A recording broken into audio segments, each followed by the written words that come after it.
John D. Rockefeller was America's first billionaire.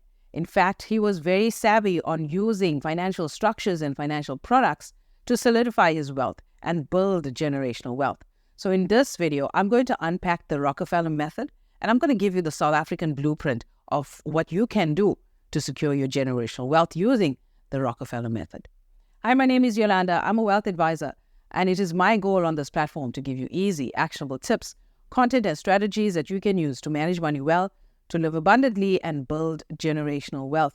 I'm the founder of Financially Fabulous Females, a financial education platform where I teach you about South African concepts that you can execute in your everyday life and try to build wealth and generational wealth in South Africa.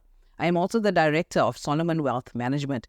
We are a wealth management firm based in Durban, and we help South Africans all around the world, including South Africa, manage their money well by using strategies, not just financial products, in the wealth building journey.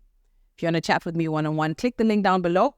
And if you want to implement the strategy for you and your family, I'd love to chat to you one-on-one. So let's unpack the Rockefeller Method. John D. Rockefeller made a ton of money in the oil industry. He was in oil refining with Standard Oil during the mid to late 1800s. So this was the time of the Industrial Revolution. America was being industrialized and he was refining oil. He managed to really drop the price of oil, basically had a monopoly in the industry. Okay, he amassed a huge portion. By the time he died, he had about $1.5 billion to his name. That's equivalent to about $3.5 billion today. Okay, massive amount of money. During his lifetime, he donated over $513 million to charity. Okay, I know there's always a dark cloud over families like the Rothschilds and the Rockefellers, but there's things that we can learn from them, irrespective of how you feel. John D. Rockefeller, when he passed away, he left his wealth to his son, Rockefeller Jr. And Rockefeller Jr., he obviously inherited large sums of money, but I think he was the main driving force in putting these structures in place that allows almost the sixth generation Rockefeller today to eat from the same pot that the original John D. Rockefeller had set up.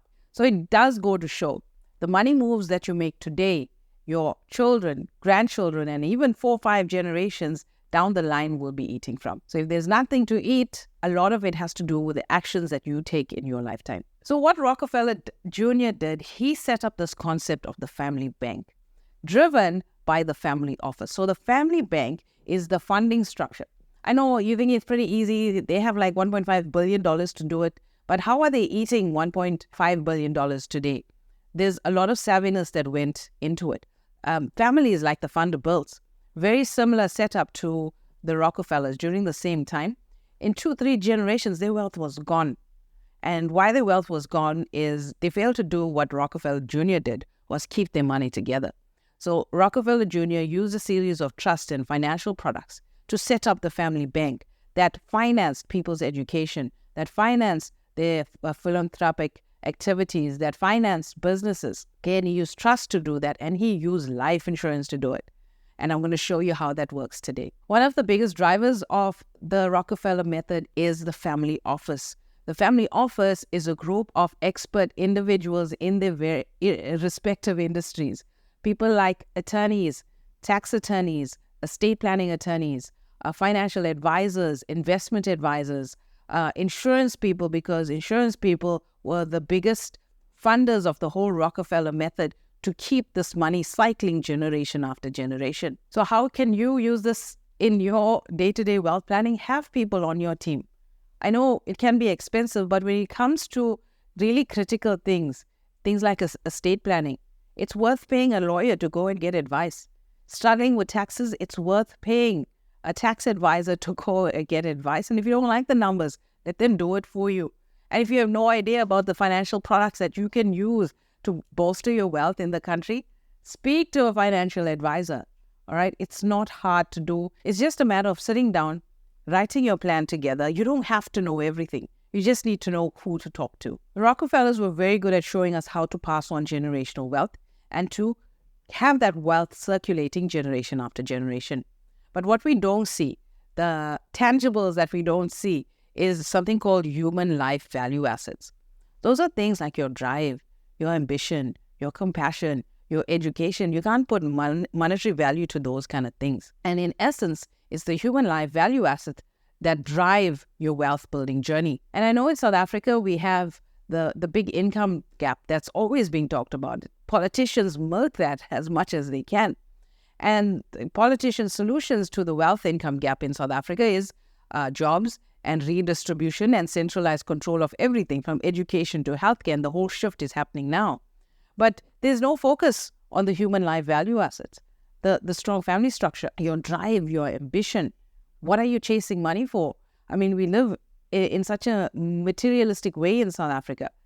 Your first salary, you're buying a car instead of investing. So the human life value assets are the biggest drivers of it. There are real people out there with really good human life value assets that have the right idea about money, about wanting to build wealth so they can spend time with their family, so they can give back to their communities, so they're not a slave to the system. So I urge you, re-look at why you're trying to build wealth. Is it for material things, or is it to really enjoy life, the experiences that life has to give you? So the Rockefellers, they created this family bank, right? And they used life insurance to fund the family bank. I mean, they had a crap load of money from the original Rockefeller, right? But that money was used for business, for properties, for education. And sometimes it worked out, sometimes it didn't. But the bank had to be funded. And life insurance was the tool that Rockefeller Jr. used to set up this process that basically has perpetual wealth. So the Rockefeller method has perpetual wealth and preserving wealth rather than just handing over large chunks of money to individuals that might not have the skill or the experience or the even drive to know what to do with that money. And if they did it that way, where large chunks of money were just handed out, each generation would have to start again, start from zero, go to university, get an education, get a job, then buy property, then invest. But each generation builds upon the other with the Rockefellers. One of the greatest things that they've done was keep wealth centralized by using the trust structure. With the average family, a lot of the wealth is held in life insurance. Okay, not bad. I mean, one layer of financial services products there. But what happens after that? You're spending on fancy cars. But the Rockefellers kept the money together. The life insurance went back into the family bank that funded people's education, business, and charity events. All right, so let's try and recap what he did, right? So this was John D. Rockefeller, right? He had the Standard Oil Company that was so huge that eventually Congress broke it up into ExxonMobil, Chevron, and things like that. He left about 1.5 billion US dollars. Okay, my 5 looks like an S, right? $1.5 billion to his son, Rockefeller Jr. Rockefeller Jr., he set up a whole bunch of trusts for each of his kids. And all of these funds were moved into the trusts. So the trust is not just about ruling from the grave. Rather, it's about giving successive generations parameters in which they can use the wealth to enjoy life, to build a life for themselves and their children, but also to give back and fund the future generations. How can you use the system to set up the family bank? I'm not going to give you how to fund the family bank. All right, that is financial advice, and you're going to have to book an appointment one-on-one on how you can fund it. If you're a client already, let's chat. You have my WhatsApp details, share on WhatsApp or book an appointment, and we can look at funding structures. All right, but once it's set up and you have money in there, this is how you need to do things. In South Africa, you have a trust deed, which your attorney would need to set up. It would then go to court and get all validated in the various legal processes in South Africa. What you can have is the trustees that be very trusted people that will sit and guide the trust in how the wealth should be managed. Those trustees should represent your values, either part of the family or not. It's totally up to you, but they need to represent your values. They got to understand exactly what you want, how you see your wealth going, what do you want for your family, and to make decisions according to your value system. So while you're alive, you can set up a trust for your descendants, where all your assets can be held in trust, whether it's upon your death or you transfer it while you're alive. Very technical, expensive process. So here you're going to need the guidance of an attorney, possibly a tax person as well, to help you explain how to transfer assets into a trust while you're alive. Okay, if you want those assets passed upon your death, obviously an attorney will have to get involved at that point, but there's some nice financial services products available that will allow you to do that in the most tax-efficient method. Yes, essentially this trust is now your family bank that's going to fund you. So if your child or grandchild, great-grandchild needs to go to university and wants to study, that parent should not be saving. That parent should not be going to the bank to get a study loan or NASFAS or whatever the case is. He needs to make a case to the family trust. So the child ready to go to university, 2, 3, however many generations along the line, now he needs to write a proposal. I want to study medicine. This is why I want to study medicine. These are my shortlisted schools. This is where I have been accepted. This is my plan. This is where I'm going to stay. This is my tuition fee. I need a dormitory. I need flight fees, all of these fees covered. But this is my plan after I graduate. I'm going to work here for a while to get experience. Then I want to set up a clinic over here because these are the people that me needed the most. Essentially, he's writing a business plan for his life on why he wants to study and why he wants the family bank to fund him. And essentially, the trustees need to make a decision, right? We've got this application. This is the plan. What do we say? Are we going to fund this? Are we going to fund it partially? Is this kid just messing around with us? Is he going to waste our money? What is he going to do? Essentially, there's a board of people, like a company. How you have a board that's taking strategic decisions for a company. The trustees will sit and evaluate this application. And this application can be for anything, not just education. For business, a charity that you want to set up, some kind of literacy program, whatever the case is, you got to follow the formal business structures to prove exactly what you're trying to do, why you need the funding, and obviously how the funding is granted. You need a set of rules that the trustees would have to develop to make this workable. So if they're going to put interest on it, let them put interest on it. But essentially what the Rockefellers did is they used cash value life insurance. Okay, well, when the Rockefellers, the next generation, were being born, life insurance was taken on that child. Now, you can't do this in South Africa. There has to be insurable interest, and there's no insurable interest in terms of minors in the country. So you got to wait till the child turns 18, or once they start accessing those funds for education, for business, now life insurance can kick in. But essentially, cash value life insurance in America was where you take whole of life permanent insurance over a certain period, or after a certain period, you can access the insured value of that life insurance. Okay, great product to have. We used to have it back in the day. We don't have it right now. But how can you make this work in a South African context? With the Rockefellers, they took the cash value life insurance, they took out a huge chunk of the money, and they used that money, right? In South Africa, you got to wait to turn 18, then take life insurance where the trust is the beneficiary. So you can see how it can get tricky here if your life value assets are not aligned in terms of your family. You all have different values. Some of you are communists, some of you are socialists, some of you are capitalists, some of you are just happy to collect, and some of you are ready to grind. All right, there's the base here of those life value assets: your drive, your ambition, your education, and how much you want to give back. So if everybody's on the same playing field, then you can Ubuntu stuff. When they're not, it's a little bit tough. And that is why the trust, the deed document, is so important. So if somebody's going to take something out of that trust for whatever reasons, can't be to buy a car or something silly, right? It's going to be to progress yourself and to set up the next generation as well. So essentially, once money is accessed from the family bank, life insurance is taken where the trust is the beneficiary. Okay, so if something happens, whether that child's plan is fulfilled and he lives his long, full life, opening up a clinic and setting up his charities and other businesses, whatever the case is, there's life insurance that goes back into the trust to cover exactly what he took, and even more, essentially having more to fund the next generation. And to make this all work, is you gotta have to be, whoever's starting it up, it needs to be really savvy, has to really have a good plan together, understand money management, budgeting, the value of whole of life insurance, and how you can use it to leverage your wealth building. I mean, life insurance is one of the lowest hanging fruit in wealth building, because you're paying a couple of $100. As you age, obviously it will increase, but your insured amount will also increase. And obviously, it depends on your risk. Now, if you want to know more about South African life insurance, check the playlist. I'll link the playlist down below where you can understand more about South African life insurance. But it's the lowest form. It's the cheapest. If you save 1,000 Rand a month, you die in year 5, what is your family going to get?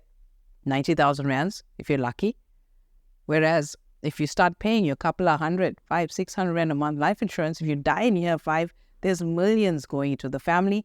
And essentially, whoever inherits that needs to start the family bank, or you can even put it in your will, this concept of the family bank. So as the kids were born, they each had insurance taken out on them. And obviously, it was cash value insurance in the US, because you can take out a lot of the insured value, which we don't have here. But how you want to set it up in South Africa is once somebody accesses the bank for education, for business, whatever the case is, then the insurance kicks in. Now there's insurable interest. So the request is made from the bank for the funding. The bank will then fund the individual, and life insurance is taken. Okay, I know it seems pretty simple. Why hasn't us regular folks been thought of this sooner?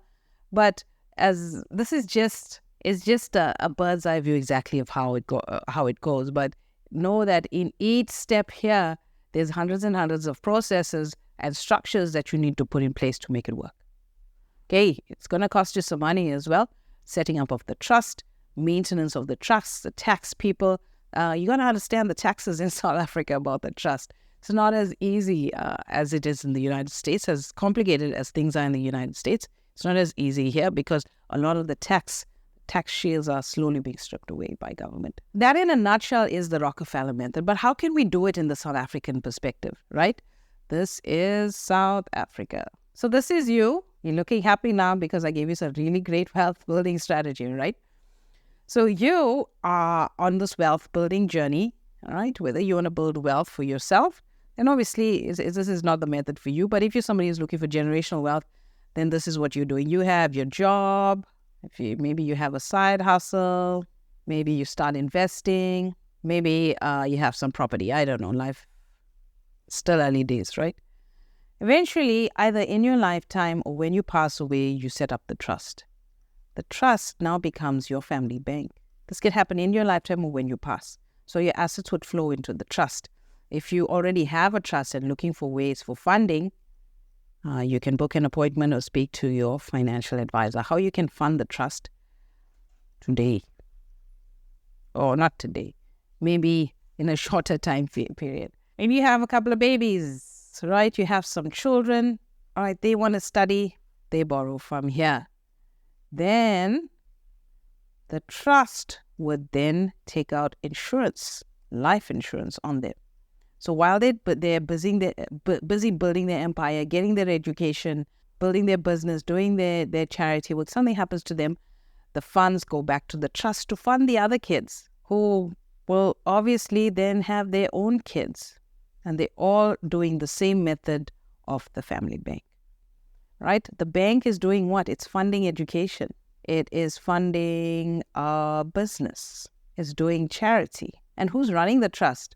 You've got your family office, your tax people, your legal people. And legal is wide, from estate planning to tax.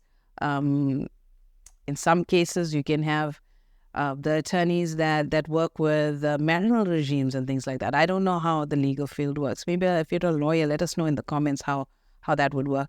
You'd have your financial advisor. Why you would want a financial advisor is because, one, we can think of strategies like this for you. And two, to access financial products. Good quality, the right type of product for your needs. In South Africa, there's hundreds of products aimed at different demographic groups, socioeconomic groups. So you got to realize, in South Africa, is that income disparity. So when something comes out, ask yourself, who is this product for? Is it for me in the middle class? Is it for me as a blue-collar worker? Who is it for? All right? An advisor would help you to do that, and obviously the right kind of advisor. Yeah, so that's basically it. That's your team that you would need to give you guidance on this. Maybe you'd want some family in there, or very close family, a friend as well, and that's your group of trustees. Eventually, these people will die, right? And your children, which you transferred your human life value assets, your ambition, your drive, your financial literacy, they take this place here. They will find new people to replace these people. So obviously, whoever it is you choose, you would want a company and not an individual because of succession. And the companies will naturally elect somebody to replace you with those services. But ideally, whoever the next generation is will fill the role of trustees, and their life value assets, carrying your values and your drive, your ambition and your literacy, would then drive this bank together with advice from your advisors. You would then teach your children your life value assets, the drive, the ambition, the spirituality, what you want to accomplish, the legacy your family wants to leave in your city, in your community, in this country, on the planet. Okay, and that's basically how it is. And eventually, when you are no longer here, your children will have children.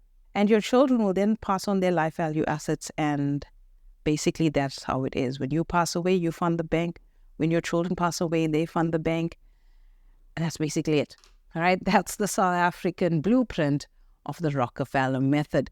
What you need to know is you need a good tax person to advise you on transferring all these assets that you've accumulated or will accumulate into the trust, whether you're going to decide whether to do it now upon your passing. Okay, you're going to have your legal person set up your trusts, give you guidance, what should be in the trust, what shouldn't be in the trust. When you buy a new asset, you're going to talk to those people and say, okay, I'm buying this new house now. It's for my family. Where should I put in the trust? This is going to be our family home for generations. There's a big plot of land. I want my son's house here, my daughter's house here. Okay, they will give you advice. And what's nice about this, a lot of this is interlinked between those three professions.